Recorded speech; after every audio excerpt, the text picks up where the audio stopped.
morning. It's Tuesday, the 21st of August. I'm Joanna Gosling. Welcome to BBC Newsroom Live. In the last few minutes, Sir Norman Bettison has heard he will not now face prosecution over the aftermath of the Hillsborough disaster.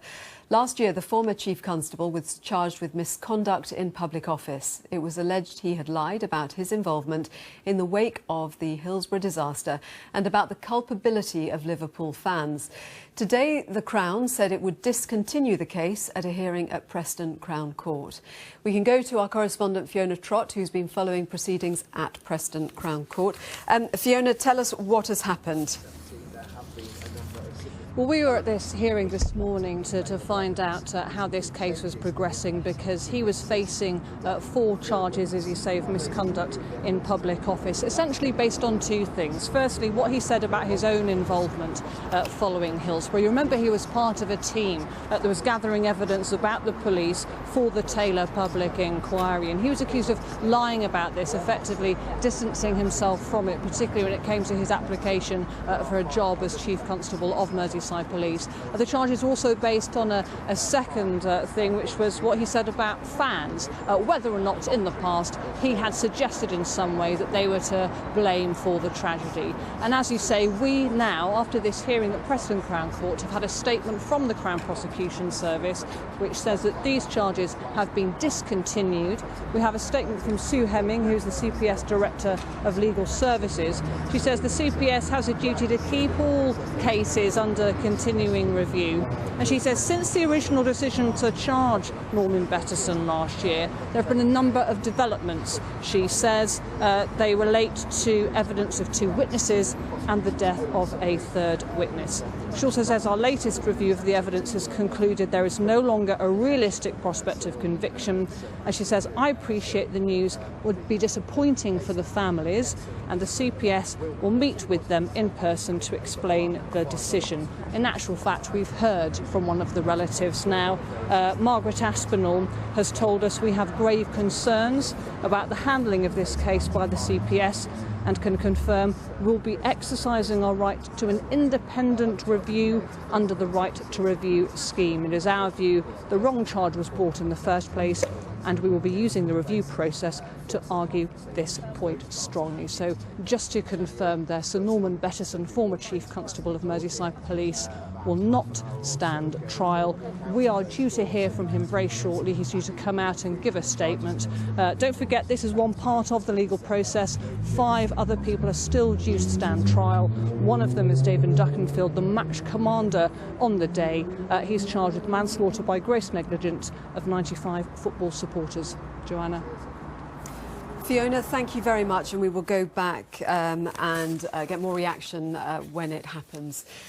Now, official figures show Britain's public sector budget surplus was the biggest for the month of July in 18 years. The figure is double that of July last year and well above the level forecast by economists. The figures show in July the public sector budget surplus was £2 billion. Public sector net debt increased to £1.7 trillion. That means the public debt is equivalent to 84.3% of GDP. Well, let's talk about the figures with our economics correspondent, Andy Verity. First, on the surplus, Andy, double last year, £2 billion. Why? Well, normally July is a good year for the Exchequer. It's when people who are self-employed pay their self-assessed tax payments. There are 2 of those, one in January, one in July. So often the Exchequer has a little bit more money coming in taxes in that month than it has going out in spending. But £2 billion was a bigger surplus than expected. And if you look at the year to date, the amount we've had to borrow, and we still have to borrow to plug the gap between our spending and our income as a government, that was actually the lowest it's been since 2002. So those figures you just gave in the queue about the deficit, the overspend, the amount by which we exceed our income when we're spending, and the debt are very striking in terms of the relative relief the Chancellor will be able to feel in terms of his spending. And there'll be pressure on him, I think, now from those groups who've waited a long time under policies of austerity, for example, to get pay rises. There already are public sector pay rises going through. And there'll also be questions about austerity policies like, for example, freezing benefits. There's a 4-year benefit freeze on at the moment. With inflation at 2.5%, that really cuts into the incomes of some of the poorest people in society. If the public finances are getting more manageable, some people will be asking why that still needs to happen. How consistently does it need to happen, though, for it to be clear that it is actually a sort of upward trajectory rather than just a monthly statistical blip? Yes, that's right. We are used to statistical blips and then we get the disappointment after. So, yeah, very valid question. The proportion of debt as a proportion of the economy has been falling. So although debt is still climbing, it went up by £17 billion, the economy is growing faster than the debt. And that means in economic terms it's actually becoming more manageable, not less, all other things being equal. So that if that continues to happen, that the debt continues to come down and that we continue to see the deficit, the overspend, also not growing, then I think that will be a sign to the Chancellor that he can loosen the purse strings. Of course, it's up to him how he does that. He may choose to have a tax cut rather than, for example, lifting the benefit freeze. He may choose to pay public sector workers even more in order to retain, for example, doctors and nurses who have a pay settlement that's not keeping up with inflation. There'll be pressure from all sides to say we no longer have the premise of austerity, that the public finances look really unmanageable, so why is the policy continuing? Thank you very much, Andy. The group representing hospitals and ambulance services in England say they've been left to their own devices to plan for a no-deal Brexit. In a letter seen by BBC News, NHS providers say the risk to services is real, and they warn that drug supplies could run out in the event of a chaotic departure from the EU. NHS England said preparing for every Brexit outcome was a priority. Well, we can talk more about this with our political correspondent, Susanna Mendonça, who is in Westminster. Susanna, tell us more about what that group representing hospitals and ambulance services is saying and how much pressure that puts on the government. Yes, so NHS providers are basically saying that they think that the likelihood of a no-deal Brexit or a hard Brexit is looking more likely, and that they feel as though there hasn't been enough national coordination from NHS England and also from NHS Improvement, which is the body that monitors NHS trusts. And so what they're saying is that the individual trusts, there are 229 of them across the country, they've been left to their own devices, and so they're working on their own contingency plans, but that's leading to inconsistencies. And so what we could end up with is there being stockpiles of medicines and medical equipment in some places and shortages in other places. Now, the government, as you say, have said that they do have plans for a no deal if that should happen, but they're working on there being a deal. But certainly this has led to a lot of concern, a lot of pressure on them, not least from the People's Vote campaign, which is pushing for there to be a public vote on the final deal. I'm joined by the MP Ben Bradshaw, who is involved in that campaign, is also on the Health Select Committee. Now, what do you make of this letter, this leaked letter that we've got today? These are the people, the professionals on the ground who run our hospitals in England. They are writing to the head of the NHS and to ministers in incredibly stark terms about their concerns that in March next year, if we have a hard Brexit or a no-deal Brexit, that our hospitals will run out of medicines, of vital equipment and be short of staff. And they're also saying there are no plans. If the government's got plans, it's not telling the NHS what those plans are, and that's just simply irresponsible and unacceptable. But we know that Dominic Raab is going to be giving a speech later on this week where he's going to be talking about a no deal and what the preparations are. We're going to be getting those documents, the first of 70 documents outlining what the preparations are, what the potential impact will be. So isn't this preemptive?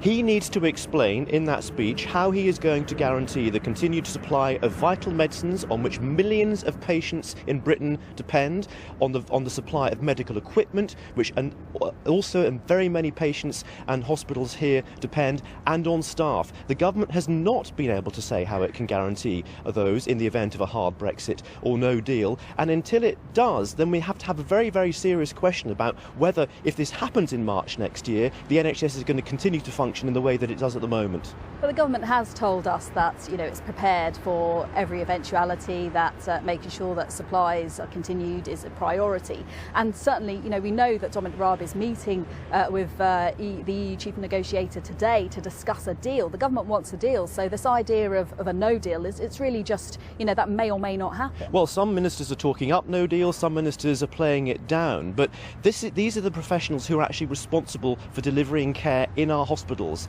in our mental health trusts, all over the NHS. They know what's happening on the ground and what they need to happen on the ground, and they are telling ministers and the head of the NHS that they have no idea about any contingency planning. There's no coordination. They're asking questions and they're not getting answers. They need answers, not me, not the politicians, but the people who are responsible for keeping our NHS going need answers, and they're not getting them now. And of course, the campaign that you're involved with, the People's Vote campaign, is pushing for there to be effectively another referendum on the whole deal. You know, hearing this news today, this letter revealing the sense of concern in the NHS, do you think that that adds to the pressure on the government? I certainly think it adds to a sense that many people are now getting that what they were sold at the time of the referendum is not going to be anything like the deal that we get, and that's if we get a deal before. Given the time constraints, I don't see how the government's going to be able to get all of this sorted out by March next year. So I think this does very much strengthen the case for a referendum on the final deal. Give the people a final say. They started this process off. I think they're the only people who can finish it. Well, Ben Bradshaw, thank you very much for speaking to us. Of course, the government has said that there will be no second referendum, and on this issue of NHS supplies, they say that it is a priority for them, and of course we're going to be getting more detail from the Brexit Secretary later on this week about what the contingency plans potentially are. Thank you, Susanna. The International Trade Secretary Liam Fox says Britain can be a 21st century exporting superpower in a speech outlining the government's post-Brexit ambitions. He also said he wants exports as a proportion of UK GDP to rise from 30% to 35%. We can listen to some of what he had to say.